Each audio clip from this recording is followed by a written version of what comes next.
students, now open your grammar textbook, chapter number 4. We will start about the chapter number 4, pronouns. Okay, a pronoun is a word which is used instead of or in a place of a noun. मतलब pronoun जो words है उसको noun की जगह पे instant मतलब तुरंत ही change करना होता है, उसको बोलते हैं pronoun. Pronoun is a word which we use place of a noun in the sentence. It is also known as the noun replacing word. Okay तो यहाँ पे जो भी रिप्लेस करना होता है नाउन को उसको बोलते हैं प्रोनाउन. कोई भी जैसे कोई बॉय है, गर्ल्स है, या फिर कोई एनिमल्स है, कोई थिंग्स है, कोई भी को मतलब जो नाउन होता है उसको रिपीटेशन में एक ही वर्ड्स होता है, तो वो रिपीटेशन के लिए जब भी यूज़ होता है. मैंने yesterday I was already explain, just now second time I will explain you कि कोई भी वर्ड जो रिपीटेशन में बार बार होता है उसको रिप्लेस करना होता है इंस्टेड में, उसको बोलते हैं प्रोनाउन.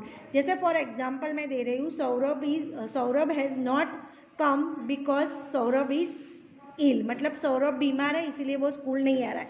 तो Saurabh has not come because Saurabh is ill. तो बार बार सौरभ रिपीटेशन हो रहा है तो वो नाउन है, तो उसको रिपीटेशन के लिए in this line the repetition of Saurabh makes it rather awkward. मतलब बार बार हम जब रिपीटेशन एक ही शब्द को बोलेंगे तो वो ऑकवर्ड हो जाएगा, इसीलिए हम उसको बोलेंगे Saurabh has not come because he is ill.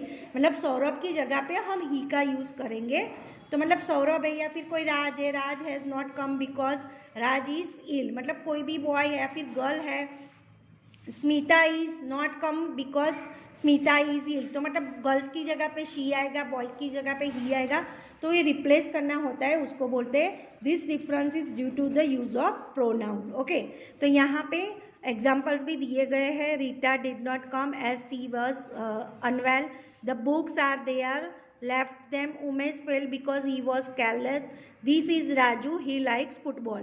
All the color words are pronoun. यहाँ पे जो भी कलर वर्ड किए गए वो प्रोनाउंस है. ओके मतलब जो भी कलर वर्ड में बताए गए वो सारे के सारे प्रोनाउन है. ओके यहाँ पे kinds of pronouns are of 9 kinds. कितने टाइप्स ऑफ प्रोनाउंस है? 9 types of.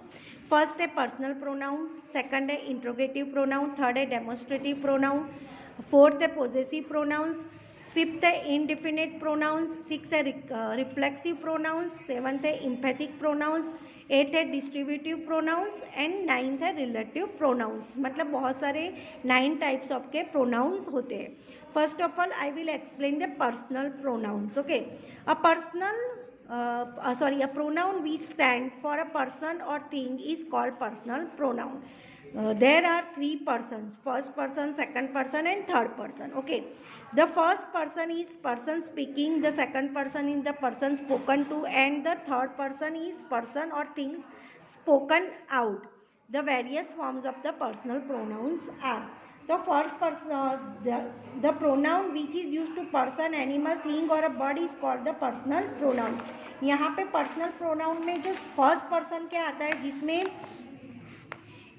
if the speaker talks about himself it is called the first person, जिसको बोलते हैं फर्स्ट पर्सन. मतलब जो स्पीकर टॉक्स, मतलब जो स्पीकर होता है, जो बोलता है, वो किसके बारे में बोलता है? खुद के बारे में. हिमसेल्फ किसके बारे में बोलता है? हिमसेल्फ. तो हिमसेल्फ मतलब खुद के बारे में जो भी बात होती है उसको बोलते हैं personal pronoun.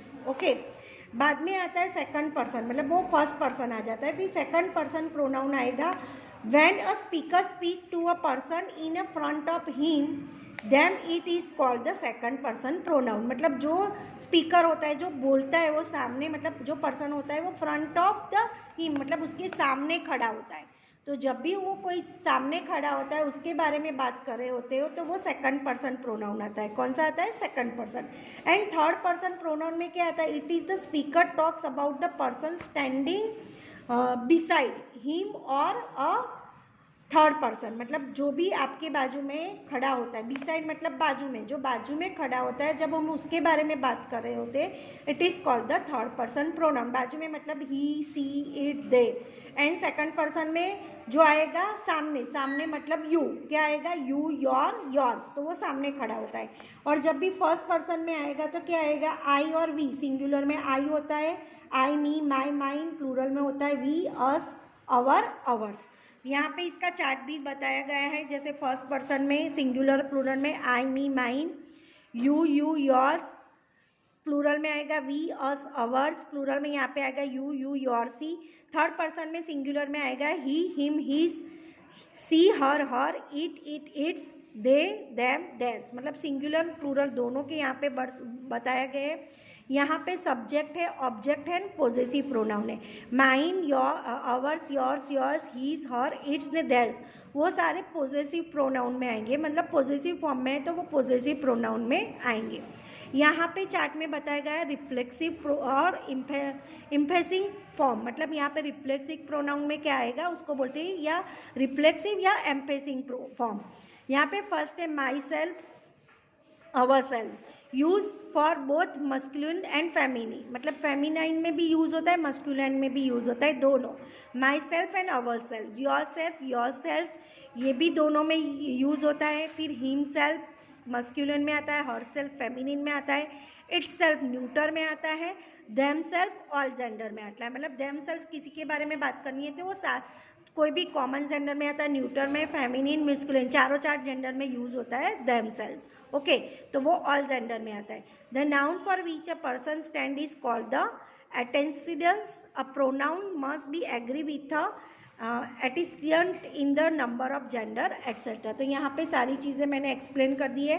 You will write down in your notebook kinds of pronounce, जो काइंड्स ऑफ प्रोनाउन है तो 9 काइंड्स ऑफ प्रोनाउंस आपको आपकी नोटबुक में लिखने हैं।